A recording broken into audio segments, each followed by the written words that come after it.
Nagkaroon ng kontrobersya sa pagitan ni Rod Navarro Jr. at ni Coco Martin, lead star at direktor ng hit-series FPJ Batang Quiapo.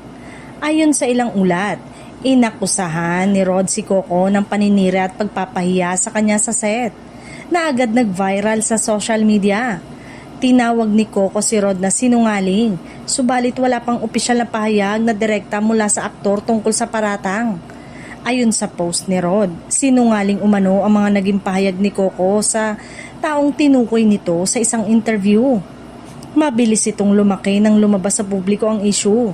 Maraming netizen ang nagulat sa paratang at nagpakita ng suporta kay Coco, na kinilala bilang isang respetadong artista at direktor sa industriya.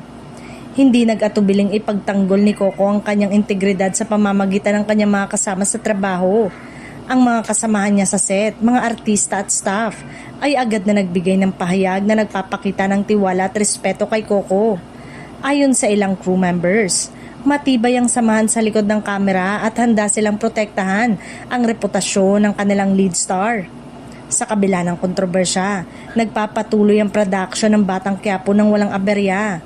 Ang mga fans ay nagpatuloy sa pagsusubaybay sa serye habang pinapakita ang kanilang suporta kay Coco sa social media. Maraming netizen ang nagkomento na hindi nila pinaniniwalaan ang paratang ni Rod at tinuturing itong hindi makatarungan sa konteksto ng set at trabaho. Samantala, nananatiling tahimik si Coco sa publiko tungkol sa issue. Pinipiling hayaan ang kanyang mga kasamahan at supporters na magbigay lakas sa kanya. Ayon sa ilang insiders, ito ay karaniwan sa showbiz. Hindi lahat ng issue ay kailangang personal na sagutin, lalo na kung may matibay na backing sa likod. Patuloy na binabantayan ng balitang showbiz ang sitwasyon, lalo na kung magkakaroon ng opisyal na payag si Coco ang kanyang team. Samantala, malinaw na ang suporta ng kanyang mga kasama sa trabaho at ng fans ay nagbigay ng karagdagang proteksyon sa kanyang reputasyon at patuloy siyang nakatuon sa kanyang trabaho sa serye.